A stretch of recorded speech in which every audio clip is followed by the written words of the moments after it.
Bismillahirrahmanirrahim. Assalamualaikum warahmatullahi wabarakatuh. Alhamdulillahirabbil alamin. Allahumma shalli ala sayyidina Muhammad. Ya Allah, muliakan para jamaah musalla Utsmaniyah yang dirahmati Allah. Alhamdulillah, sebagaimana biasa setiap ba'da maghrib malam Jumat kita membuka kitab Al-Kabair Imam Al-Ghazali. Mari sama-sama kita membacakan ulumul Quran. Lin Nabi Muhammadin sallallahu alaihi wasallam ya Rasulullah wa ala azwajihi wa alihi wa ahlil bait ajma'in wal awliya was salihin wal anbiya wal mursalin wal malaikatil muqarrabin wa li abaina wa li ummahatina wa li jaddina wa li jaddatina wa li asatidina wa li muallimina wa li masayikhina wa li jami'al muslimina wal muslimat wal mu'minina wal mu'minat al ahya'i minhum wal amwat, khususan li sahibil mu'allif kitab Al-Kabair lil Imam Al-Hafiz Muhammad Syamsuddin Ad-Dahabi wa nafa'na bihi wal muslimina bi ulumihi wa bi ulumin jami'il ulama, amin ya Allah. Ya Allah, ya Tuhan kami, anugerahkanlah keberkahan kepada kami di dalam majelis ilmu ini, kiranya bermanfaat kepada kami, keluarga, anak maupun keturunan kami. Jauhkanlah kami dari segala malapetaka, bencana, fitnah dunia maupun fitnah akhirat. Jauhkanlah kami dari segala kemurkaan-Mu karena kebodohan dan ketidaktahuan kami. Jauhkanlah kami dari segala cobaan yang tidak sanggup kami memikulnya. Ya Allah, ya Tuhan, jauhkan kami, anak dan keluarga kami dari segala gangguan, tipu daya muslihat, baik yang datangnya daripada golongan jin maupun manusia. Ya Allah, ya Tuhan, anugerahkanlah nikmat kepada kami, anak dan keturunan kami, menjadi imaman lil muttaqin, menjadi pemimpin bagi orang-orang yang bertakwa. Anugerahkan pula ya Allah keberkahan kepada siapa saja yang telah pernah berbuat baik kepada kami, khususnya mereka ya Allah yang telah berkhidmat ikhlas mengikuti perjuangan dakwah kami ini ya Allah. Tinggikan derajat mereka fid dunia wal akhirah bi barakati al-Fatihah. A'udzu billahi minasy syaithanir rajim. Bismillahirrahmanirrahim. Alhamdulillahi rabbil alamin. Ar-Rahmanir Rahim. Maliki yaumiddin. Iyyaka na'budu wa iyyaka nasta'in. Ihdinas siratal mustaqim. Siratal ladzina an'amta 'alaihim ghairil maghdubi 'alaihim waladdallin. Amin. Alhamdulillah. Insyaallah kita sudah sampai halaman ke-8 masalah dosa-dosa besar. Al-Kabiratu Ats-Tsaniyah yang lalu sudah kita baca sedikit ayat Al-Quran. Allah menggambarkan dosa yang besar itu. Di antaranya yang lalu sudah kita sebutkan ya, syirik, menserikatkan Allah. Kemudian orang yang melakukan riya, walaupun riya itu dia tidak sampai dosa besar, tapi bisa tergolong dosa besar. Bisa kalau level riyanya itu tinggi ya. Artinya level riyanya itu melampaui batas. Makanya digabungkanlah dia dengan syirik akbar.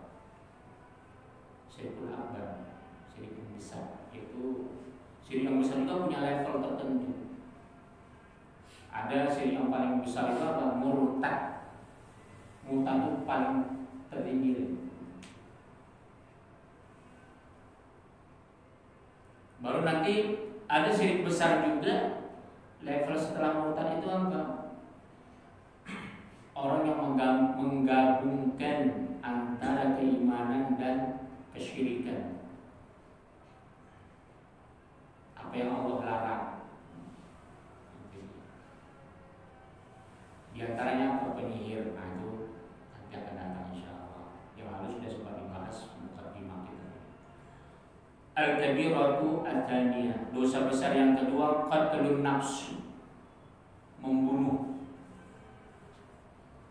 Pentingnya kita ini untuk mengetahui dosa-dosa besar itu apa hikmahnya? Supaya kita bisa mengetahui bahwasanya yang kita lakukan kebaikan itu jangan sampai gugur. Karena banyak orang tahu dia kebaikan, tapi dia nggak tahu keburukan dalam Islam ini. Artinya gini, dia bukan berarti nggak tahu buruk, tapi dia tidak tahu perbuatan buruk itu menghapuskan pahalanya. Perbuatan dosa besarnya itu akan menghapuskan pahala dia yang sebesar apa? Nauzubillah. Makanya orang membunuh itu dosanya besar sekali. Kenapa sampai Allah suruh qisas? Karena memang nyawa harus dibayar dengan nyawa. Nanti di sini akan dibentangkan semua bagaimana Islam menghargai nyawa manusia. Dan Islam menghargai nyawa manusia bukan hanya dia orang beriman, meskipun dia bukan orang beriman. Itu dia. A'udzu billahi minasy syaithanir rajim. Bismillahirrahmanirrahim. Wa man yaqtul mu'minan muta'ammidan fajazaa'uhu jahannam khalidan fiha wa ghadiba Allahu alaihi wa la'anahu wa 'adda lahu 'adzaban 'azima. Itu surah Nisa ayat 93. Kata Allah, barang siapa yang membunuh orang beriman muta'ammidan dengan sengaja, fajazaa'uhu jahannam, maka Allah akan beri ganjaran kepada dia neraka jahannam, khalidan fiha, kekal di dalamnya. Nauzubillah. Wa ghadiballahu 'alaihi, dan Allah amat murka, benci. Tak cukup neraka jahanam, tapi Allah benci. Ada nggak orang yang masuk neraka Allah dia nggak dibenci? Ada. Orang-orang tak berakidah, dia berbuat baik selama di dunia, tapi dia nggak tahu akidahnya itu rusak. Mungkin dia baru balik, atau dia baru mempelajari agama. Tapi kalau sudah ghadib Allah, itu orang 2 kali lipat ganjarannya. Begitulah bencinya dalam Islam membunuh itu. Wa ghadib Allahu alaihi, Allah amat ghadab, murka, benci. Wa la'anahu, dan Allah melaknatnya. Apa dikatakan laknat? Allah cabut rahmat. Hati-hati kalau kita sudah Allah laknat, rahmat Allah jauh. Meskipun kita kaya, senang, kekayaan dan kesenangan itu hilang berkah, tak berkah. Itu kalau sudah Allah laknat. Siapa itu Yahudi? Orang Yahudi miskin atau kaya? Kaya. Fir'aun kaya atau miskin? Kaya. Namrud? Kaya. Tapi nggak berkah. Itu diantara makhluk-makhluk Allah yang dilaknat. Tapi itu level yang paling tinggi. Ada orang Islam yang dilaknat. Ada dia. Di antaranya apa? Membunuh. Wa 'adda lahum, Dan Allah akan janjikan kepadanya, Allah akan masukkan dia, Allah akan timpakan kepada dia azaban azimah, azab yang besar, yang sangat azim. Azim itu yang sangat gede sekali. Ada azaban alim, azab yang pedih tapi gede, besar azabnya. Dan orang yang membunuh itu azabnya bukan hanya di akhirat, Pak, di dunia juga. Makanya orang yang membunuh kalau nggak taubat, kalau dia nggak membayar kisas, nggak taubat dan nasuha, hidupnya nggak tenang. Hidupnya nggak tenang. Pasti dia akan dihantui. Wah, ini yang tantangan ini paling banyak. Siapa yang paling banyak perkara membunuh ini? Siapa tantangan paling banyak? Kalau manusia kita seperti biasanya paling banyak ada manusia yang tak normal, atau dia dalam menghadapi situasi yang betul-betul ya jarang kita tahu. Yang sangat rentan ini polisi, tentara. Apalagi tentara kita umumnya menjaga di perbatasan, apalagi Papua. Jadi nggak sembarangan kita diberi kewenangan memegang senjata. Polisi, TKP itu kan diberi kewenangan memegang senjata. Nggak gampang pertanggungjawabannya dunia akhirat.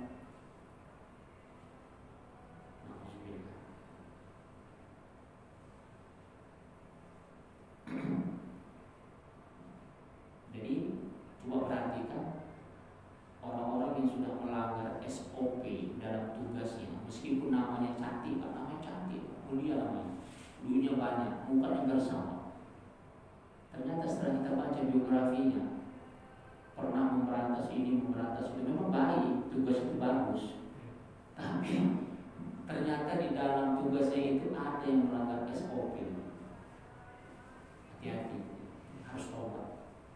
Makanya penting kita belajar agama supaya ketika Allah kasih amanah kita dijauhkan daripada itu. Tapi tugas polisi juga besar pahalanya,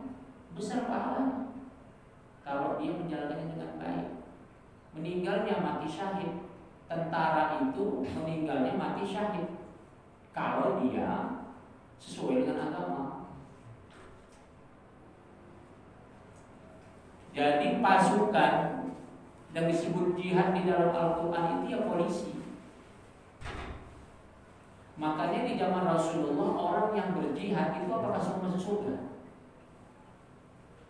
Mujahidin di zaman Rasulullah semua masuk surga enggak? Bukan. Rasulullah pernah tunjukkan. Apa kata sahabat? Ya Rasulullah, ini masuk surga, si fulan meninggal dalam mati syahid. Kata Rasulullah enggak. Terkejut sahabat itu. Tapi dia perang sama Rasulullah. Coba kamu periksa kantongnya, ini periksa Pak. Ternyata ada emas. Berarti dia ketika jihad itu memang mau mencari harta ghanimah. Harta ghanimah itu halal, tapi tunggu perintah Rasul dan kalau sudah selesai. Jadi zaman Rasulullah saja orang yang berjihad banyak yang melanggar. Coba lihat ketika perang Uhud, kan begitu juga. Perang Hunain, tapi Allah Subhanahu wa Ta'ala yang memerintahkan perang, bukan Rasulullah. Rasulullah semasa hidup, semasa Allah angkat jadi Rasul, dari sebelum Rasul belum pernah memerintahkan perang, belum pernah. Jadi jangan sampai ada sejarah mengatakan Rasulullah itu suka perang. Kalau sangat suka perang pun dia belum pernah, nggak mau. 12 tahun dia khianati di Mekah. 12 tahun lebih kurang.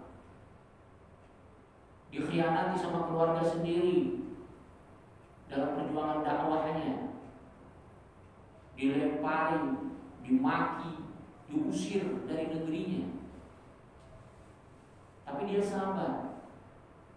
Akhirnya beliau, bayangkan, dari dakwah sirran, dakwah sembunyi-sembunyi. Saya mau tanya, sekarang ada nggak dakwah sembunyi-sembunyi? Kan enak dakwah sekarang kan? Dakwah kita gini habis dimakan dakwah kalau ada. Kemudian Rasulullah dulu dakwahnya nyawa dan darah pertarungannya, sembunyi-sembunyi 12 tahun. Kemudian dakwah jahran, dakwah terang-terangan. Rasulullah Sallallahu Alaihi Wasallam berjumpa dengan orang Madinah yang ke Mekah, kemudian beberapa orang Madinah itu dibaiat agar mereka bisa janji setia. Akhirnya mereka semua kembali, suruh Rasulullah kembali ke Madinah. Sampai di Madinah, barulah mereka menceritakan ada orang yang mulia, ada orang yang agung, ditolak di negerinya. Ada orang yang menyampaikan kebenaran, nenek moyangnya orang-orang yang baik, keluarganya keluarga baik, tapi dimusuhi oleh keluarganya sendiri. Maka kita harus menyambutnya. Makanya orang Madinah akhirnya mereka sepakat, ya udahlah ya Rasulullah, pergi ke Madinah akan kami sambut di sini. Makanya akhirnya Rasulullah ceritakan pergi ke Madinah. Singkat cerita, kita kembali kepada masalah pembunuhan, masalah perang. Rasulullah tidak pernah menyuruh perang. Setelah dari Madinah hijrah ke Madinah, Allah perintahkan, mulai dari situlah Allah suruh berjihad. Kenapa? Karena sudah melampaui batas. Sudah melampaui batas.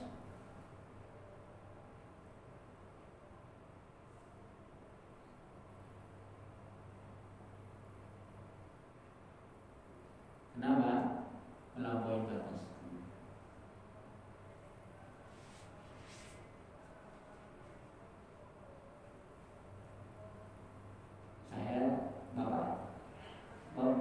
Konsen nggak nih mas saya? Bapak konsen nih mas saya? Konsen ya? Saya tadi diam, kira-kira mau apa? Ada tanda tanya nggak? Di kamera kita ini ada makhluk yang lewat. Saya heran kenapa kurang, ternyata ada makhluk yang lewat. Mungkin dia mau ikut ahli. Gak apa-apa.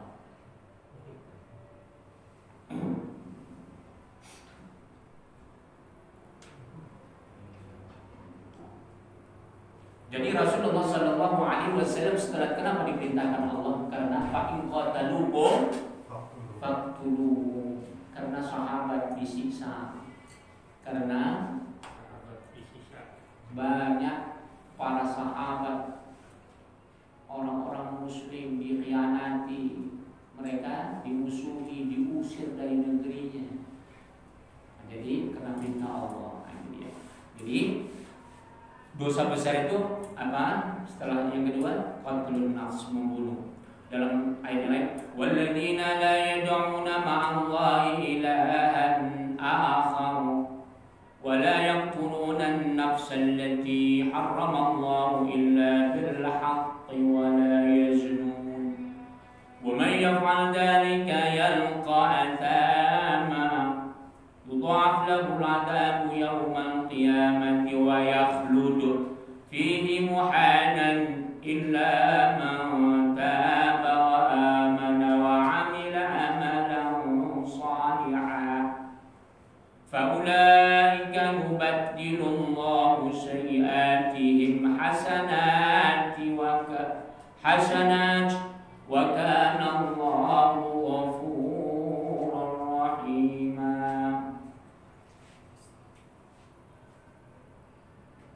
Walladzina la yad'una ma'a ilahan akhar, mereka orang-orang yang tidak menyeru kepada Allah selain daripada Allah. Jangan. Kemudian apa? Itu diantara orang-orang yang menjaga tidak melakukan kesyirikan, orang-orang yang tidak menyembah selain daripada Allah, orang-orang yang meminta tidak selain daripada Allah. Arti meminta di sini artinya memohon pertolongan zahir dan batin, artinya bukan pertolongan sosial.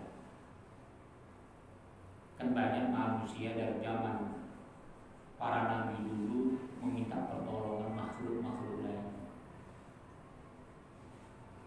Wala yaqtuluna nafsa, dan mereka tidak membunuh allati haramallahu yang Allah haramkan illa bil haqq, kecuali dengan hak. Apa maknanya? Illa bil haqq.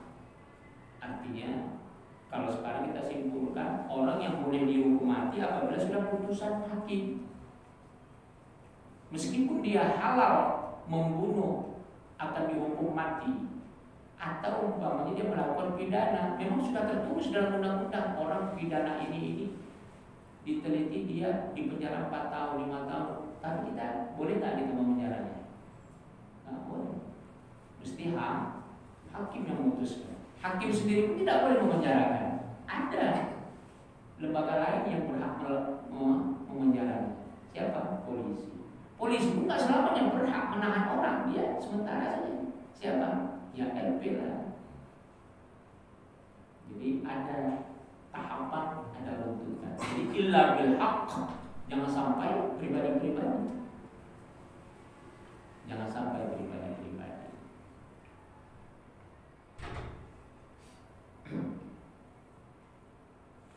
Wala yaznun wa man yaf'al dzalik, dan tidak melakukan perbuatan zina. Barang siapa wa man yaf'al dzalika yalqa athama. Jadi dia tidak meminta doa selain daripada Allah, tidak membunuh, tidak berzina. Barang siapa yang melakukan itu, kata Allah, akan Allah timpakan dosa. Apa? Yudha'afu lahul adzab. Azabnya Allah gandakan. Yaumal qiyamah, pada hari kiamat, wa yakhludu fihi, dan kekal di dalamnya, muhanan, tak cukup kekal di dalam neraka hina. Sedangkan masuk neraka kita, Rabbi a'udzubika min hamazati syayatin.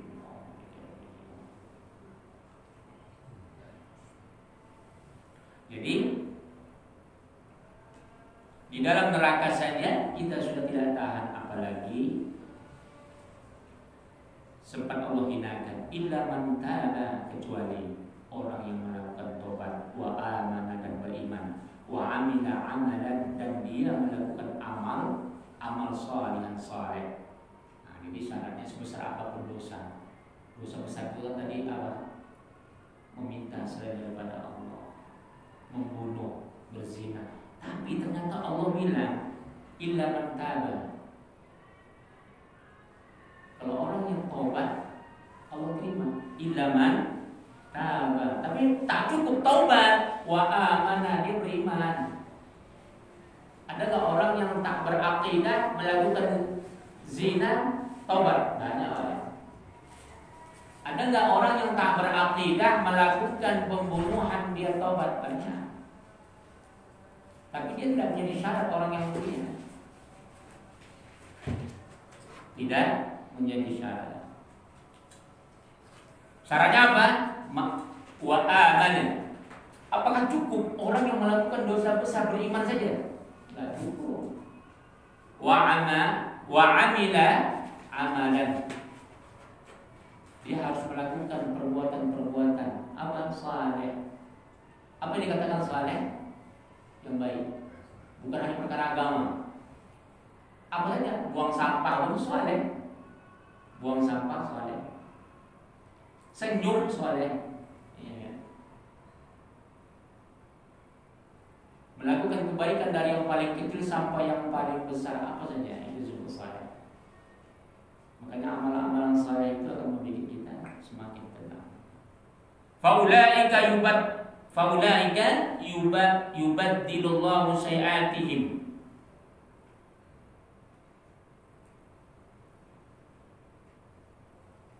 Maka mereka, kata Allah, seluruh keburukannya akan diganti.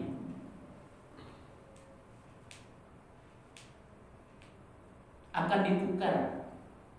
Badal itu artinya akan Allah gantikan. Dosa-dosa mereka, keburukan mereka, kata Allah apa? Allah gantikan hasanat. Subhanallah. Pernah membunuh, pernah dia berzina, pernah dia melakukan kesyirikan. Tapi ketika dia taubat beriman, maka yang buruk tadi Allah gantikan hasanat, kebaikan. Wa kana Allahu ghafurur rahim, dan adalah Allah Maha Pengampun lagi Maha Penyayang. Enak sekali. Tapi kalau kita manusia, Kalau bapak umpamanya punya anak yang ngeyel, bandel banget umpamanya, diampuni sekali 2 kali, setahun 2 tahun. Kalau 3 tahun bapak ampuni enggak? Suruh diusir lagi. Kalau kita sama-sama manusia begitu. Tapi Allah tetap mengampuni kalau dia mau taubat. Kalau nggak taubat ya Allah nggak berikan. Gitu. Kemudian ayat lain apa yang mengatakan membunuh itu dosa besar? Min adli dzalika katabna ala bani Israil. Nah, ini telah diwajibkan, ditetapkan. Allah sebut Bani Israil itu memang suka membunuh. Annahu, sesungguhnya dia mengqatala nafsan. Jadi ini hukum dari zaman Bani Israil sampai sekarang. Man qatala nafsan bi ghairi nafsin, barang siapa yang membunuh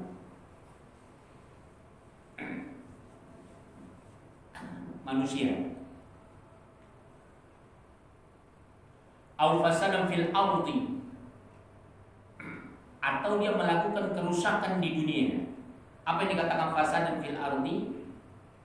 Kerusakan di dunia ini sudah membegal, membunuh, sudah membegal, memperkosa, mencuri, memperkosa. Itu fasadan fil ardi.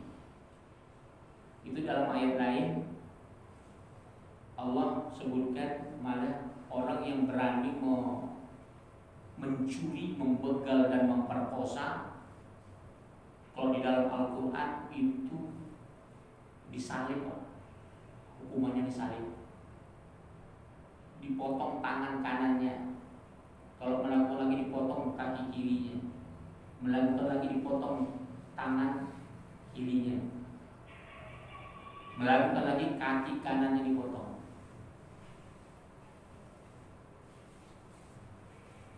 Jadi dalam Islam sangat tegas. Tapi itu Allah Subhanahu wa taala memberikan ketegasan itu supaya karena manusia mengerikan. Ngeri manusia ini. Diberikan Allah akal, ketika dia tidak bisa menggunakan akalnya, maka itulah yang terjadi. Min ajli dzalika katabna 'ala bani Israil annahu man qatala bi ghairi nafsin aw fasada fil ardi faka'annama qatala an-nasa jami'a, maka seolah-olah dia membunuh seluruh umat manusia, satu nyawa saja. Kata Allah, satu nyawa saja engkau membunuh manusia tanpa hak, sama dengan engkau membunuh seluruh umat manusia. Ya Allah, na'udzubillah. Begitulah dosanya. Seluruh manusia berapa miliar. Begitulah di dalam Islam betapa tingginya martabat nyawa manusia. Jadi hak asasi manusia itu Al-Quran telah menjunjung tinggi. Jadi kalau dulu Pak, dalam zaman peradaban Yunani dulu, peradaban India, peradaban China, nyawa nggak ada artinya, terutama nyawa orang miskin atau nyawa orang yang lemah, nggak ada artinya.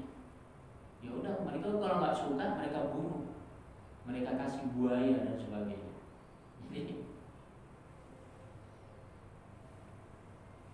itulah kenapa Allah turunkan wahyu, karena memang sifat manusia dari zaman dahulu bahkan sampai kiamat itu adalah beringas, bahkan lebih parah daripada Banu Ma'bar, bahkan lebih parah daripada binatang.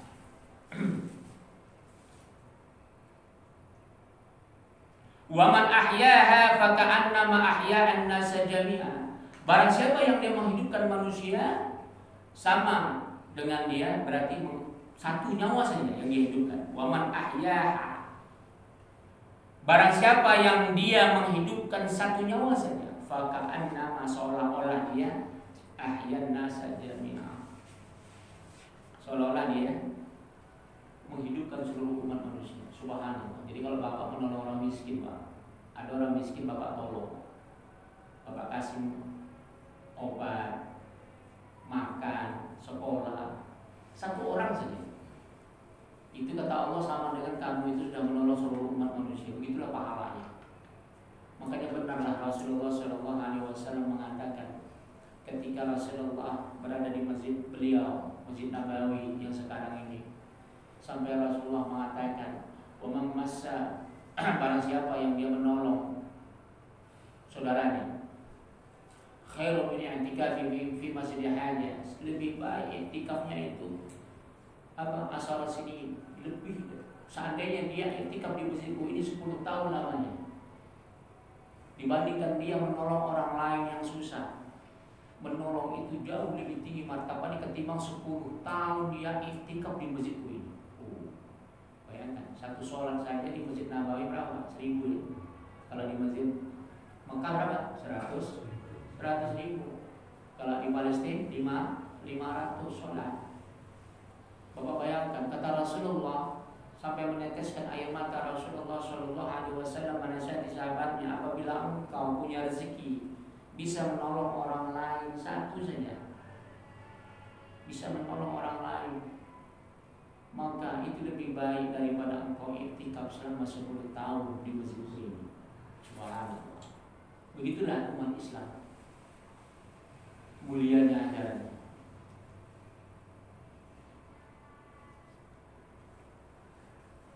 Wa idzal mau'udatu su'ilat bi ayyi dambin qutilat. Ini dulu zaman jahiliyah. Anak-anak perempuan, bayi-bayi perempuan yang dikubur hidup-hidup. Jadi kalau zaman Firaun laki-laki, bayi laki-laki yang bukan daripada Mesir, Bani Israel, harus dibunuh. Takut nanti kata penyihirnya, kata dukunnya akan meruntuhkan kerajaan Firaun.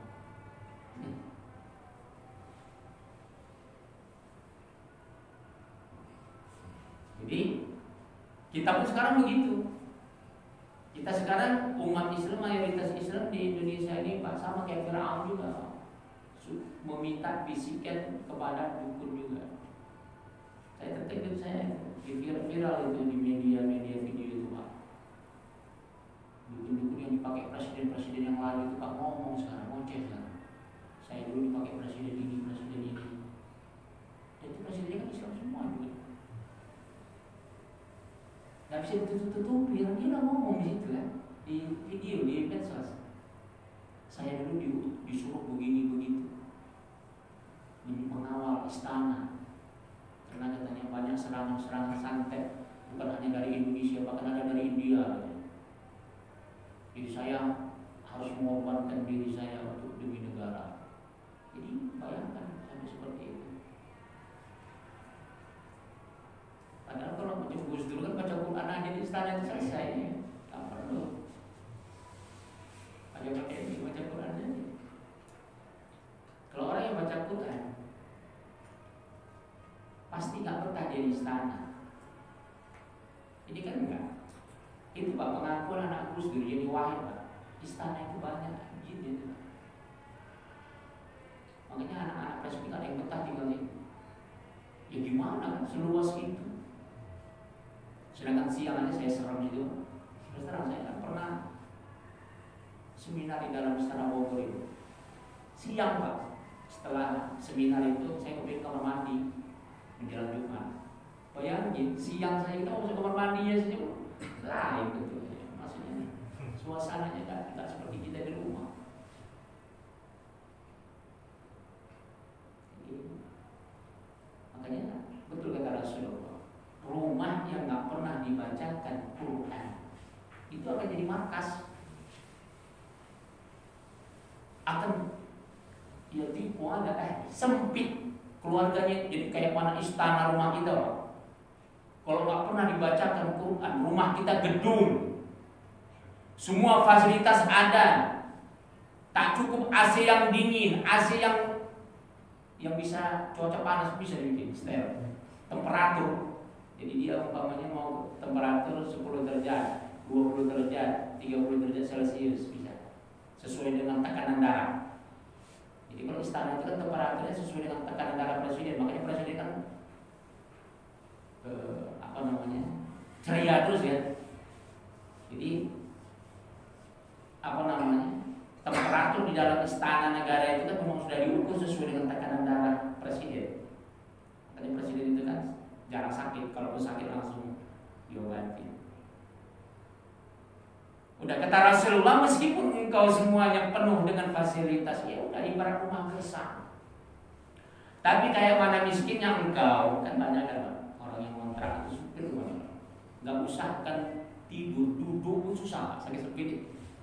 Ada nggak gitu? Banyak. Tapi tenang hidupnya, meskipun makan susah, bisa ngutang. Walaupun dia stres dengan utangnya, tapi nggak, stresnya itu berbeda dengan stres seorang direktur. Jadi kalau seorang direktur stres kemana? Ke kelabing dia. Stres juga, berzina dia. Stres lagi setelah berzina, beli narkoba dia. Kan begitu. Bertingkat terus dosanya dilakukannya. Kenapa? Hanya gara-gara tidak baca Quran di rumah. Karena makhluk di rumah itu kalau dia tidak kita bacakan Quran akan terus memanasi hati kita. Istri kita yang cantik nggak enak dipandang. Istri orang yang jelek di luar itu semangat kita nengok. Itu berarti udah parah setan itu. Udah parah itu. Tapi kalau kita baca Quran, nenek-nenek pun istri kita insya Allah lah bertahan. Karena ada kan anak muda umur 21 tahun, istrinya 70. Semoga ta'ala. Jadi kata Allah ini mengingatkan kembali. Ini walaupun zaman jahiliyah secara fisik memang benar ada. Kenapa bayi-bayi wanita itu engkau tanam? Sekarang ada nggak? Banyak ya kan. Gara-gara pergaulan bebas, takut mempertanggungjawabkannya, hamil di luar nikah, akhirnya digugurkan. Apa yang terjadi kalau sudah digugurkan? Kalau sudah digugurkan itu biasanya potensi dia akan bakal menjadi kanker di dalam rahimnya. Nauzubillah. Orang yang suka menggugurkan itu beda kalau orang yang memang karena sakit ya. Dokter yang memutuskan. Itu saja pun kalau enggak diguret secara sampai bersih bisa jadi kanker. Apalagi orang yang sembarangan. Jadi tidak boleh menggugurkan bayi, haram hukumnya. Jadi kalau masalah itu silakan lihat tulisan saya. Mungkin ada 7 tahun lebih saya nulis tentang masalah apa hukumnya menggugurkan bayi. Dosanya bagaimana? Mengerikan. Karena di Indonesia ini mengerikan. Itu sudah banyak dilakukan. Kadang-kadang baru masih di bangku SD, SMP sudah melakukan itu. Nauzubillah. Wallahu ta'ala alam bisawab. Silakan ada pertanyaan, kalau enggak kita terus. Iya. Assalamualaikum warahmatullahi wabarakatuh.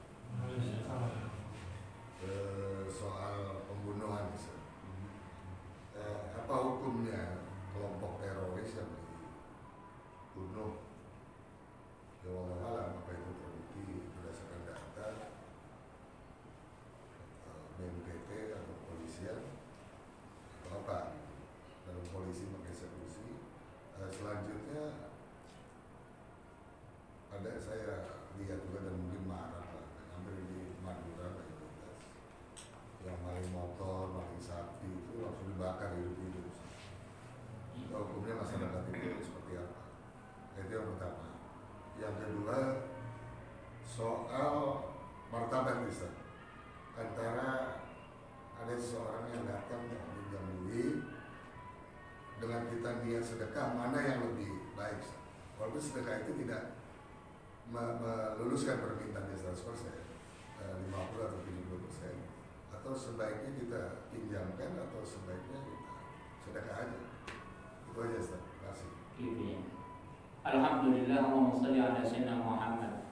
Bagaimana tentang masalah memberantas teroris ini sudah ada tulisan saya lebih kurang 7 tahun yang lalu sudah. Sampai sekarang bisa di search ya, di blog itu. Jadi kalau memang Rasulullah SAW, saya simpulkan aja ya, supaya bisa nanti yang lain bertanya. Di dalam Islam Rasulullah membolehkan orang yang bukan, yang boleh diperangi, bukan. Bukan itu apa? Orang yang menentang pemerintahan yang sah, pemerintahan yang sudah disetujui oleh ulama, itu saja kesimpulannya. mayoritas ulama setuju pemerintahan itu. Maka barang siapa yang menentang pemerintahan itu buat namanya. Kemudian siapa yang boleh lagi dia diperangi? Kata Antari, begal. Tapi dengan syarat kalau dia melawan. Begitu juga buat tadi pun kalau dia melawan. Teroris tadi kalau dia melawan. Kalau dia nggak melawan sudah menyerah, ditembak, nah, nggak boleh. Nggak boleh. Tapi kalau dia melawan bahkan mayatnya nggak usah disolatkan.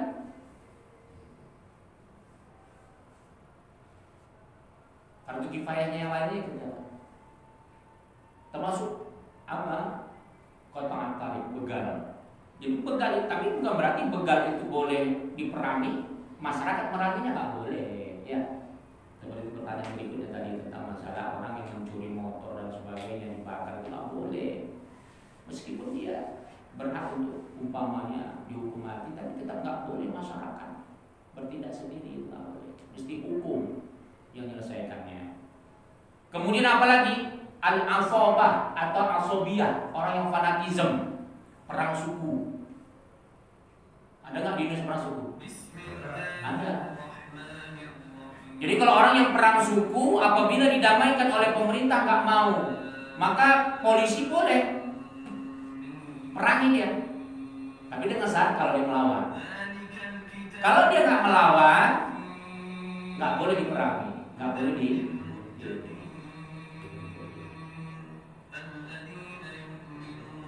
Jadi itu dia. Pertama buat orang yang makar, teroris, kemudian kotangan tarik, begal, perampok, kemudian orang asobah atau asobia fanatisme. Dia berani membunuh gara-gara fanatik suku atau kelompok. Makanya dalam Islam sangat dibenci fanatisme.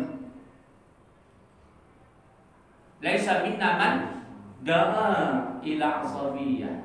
Bukan umatku kata Rasulullah sallallahu alaihi wasallam. Barang siapa yang mengajak kepada fanatisme.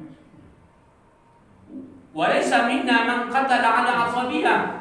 Barang siapa yang berani membunuh karena fanatisme bukan umatku kata Rasulullah. Ini hadis sahih yang diriwayatkan oleh Imam Tirmidzi Hasan.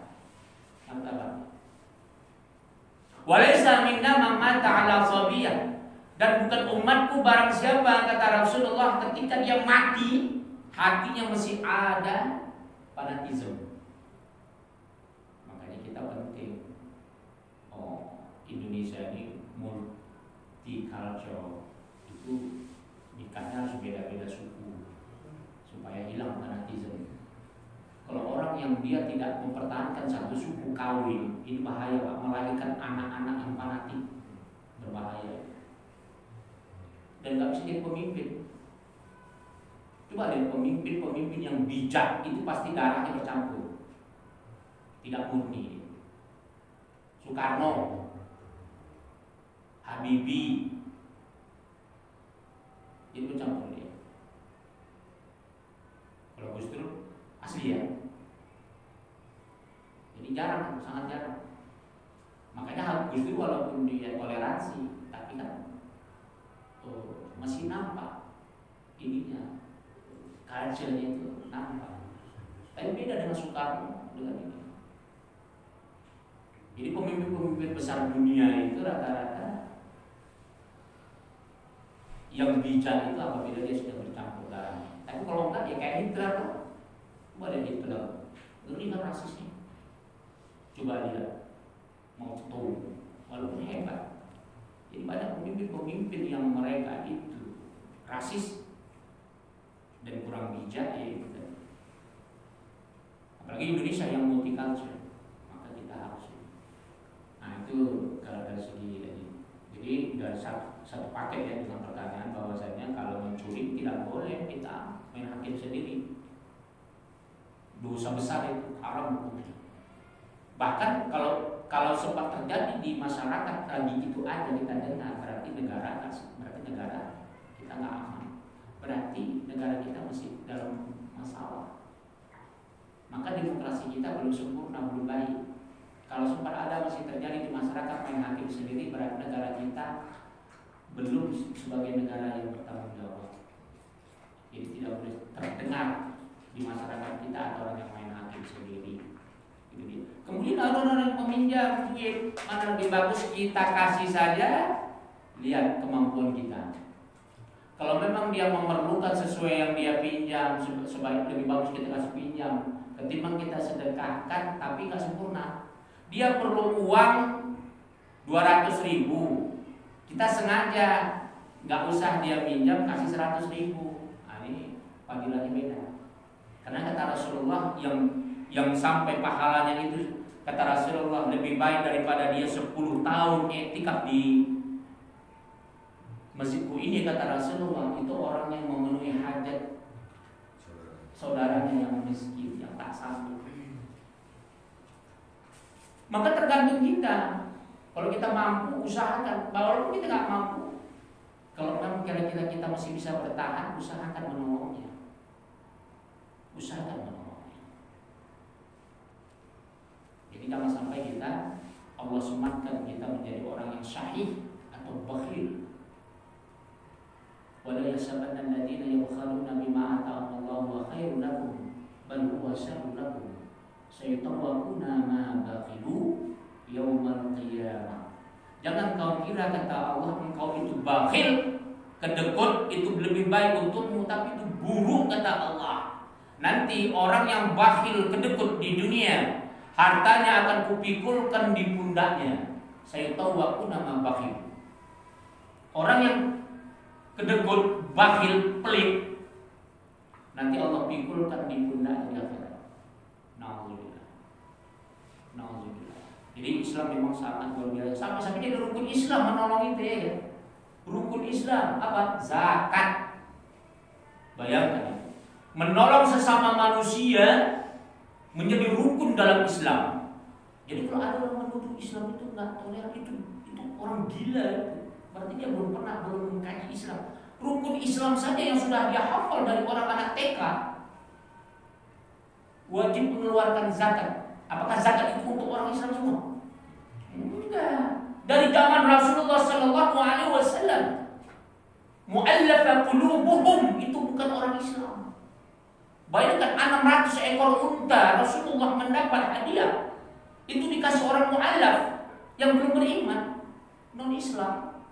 Tapi yang hatinya dekat dengan orang Islam. Tapi ulama mutaakhirin sekarang mu'allaf itu orang yang baru masuk Islam. Nah, itu dia. Jadi zakat itu bukan hanya dirasakan oleh orang Islam. Itu sudah jadi rukun. Jadi kalau ada orang menuduh Islam itu beringas dan sebagainya, nah, ini berarti sudah ada muatan-muatan tidak positif. Statementnya itu dan pernyataannya. Nah, apa mungkin bisa mayoritas dibilang tidak umat Islam itu beringas, dia mayoritas? Pasti akan hitungan hari sudah habis. Hitungan hari nggak perlu sampai tahun 2021, ya kan? Dari zaman penjajahan mungkin sudah habis semua kalau memang umat Islam itu beringas. Nggak perlu nunggu merdeka. Ini tahun 2021 masih ada yang mengatakan umat Islam tidak toleransi, tidak individu, orang-orang yang tidak bertanggung jawab sampai kiamat itu ada apapun agamanya, ada itu. Tapi percayalah, ulama itu ikhlas memberikan fatwa orang Islam sendiri meskipun dia satu beriman, satu iman, satu agama. Kalau dia melakukan kebatilan akan dihukum. Hukumnya. Belum pernah ada ulama, Pak, orang Islam melakukan kezaliman dibela. Itu tidak ada. Meskipun yang dia melakukan kezaliman orang yang tidak berakidah, dia mencuri uang orang yang tak berakidah, lantas dibela, Pak. Inna anzalna 'alaikal kitaba bil haqq litahkuma bainan nas bima araka wa la takun. Jangan sampai kau jadikan khasi. Ini ayat asbab nuzul, Pak. Asbab nuzulnya ada orang Yahudi orang Yahudi dizolimi oleh orang Islam. Dia ambil baju perangnya Pak, darun itu apa namanya, perisai, kalau perang baju perang itu dimasukkannya ke rumah orang Yahudi. Kemudian dia panggil teman-temannya, sini itu orang Yahudi mencuri. Padahal bukan, barang dia dimasukkan ke rumah orang Yahudi lagi tidur. Percayalah semua kawan-kawannya, ini orang Yahudi mencuri. Memang betul, ini kan bajunya teman kita. Kita laporkan kepada Rasulullah. Dilapor kepada Rasulullah. Ya Rasulullah, ini mencuri, orang Yahudi ini mencuri pakaian teman kami. Padahal bukan. Rasulullah kan nggak tahu. Maka Allah turunkan ayat tadi. Inna anzalna alaika kitaba bil haqqi tahkum bainan nas bima arafa wa la tukhfi fil kha'inina khasima. Aku turunkan Al-Quran ini untuk menegakkan yang hak, kata Allah. Jangan sampai engkau membela orang-orang pengkhianat meskipun satu agama dengan engkau. Begitulah murni Islam ini. Begitulah murni Islam. Jadi ulama itu meskipun orang Islam itu satu akidah, kalau dia berani menipu, kalau dia berani berkhianat kepada manusia yang lain, meskipun orang yang dikhianatinya itu yang berbeda, dia akan beri sanksi setegas-tegasnya. Akhirnya apa? Baru Rasulullah tahu ternyata ini sahabat orang Islam yang menipu, yang menuduh orang Yahudi mencuri. Nah, itu dia. Oke, ada yang lain? Sudah selesai. Bibarakati al-Fatihah. Billahi minasyaitonir rajim. Bismillahirrahmanirrahim. Alhamdulillahirabbil alamin. Arrahmanir rahim. Maliki yaumiddin. Iyyaka na'budu wa iyyaka nasta'in. Ihdinas siratal mustaqim. Shiratal ladzina an'amta 'alaihim ghairil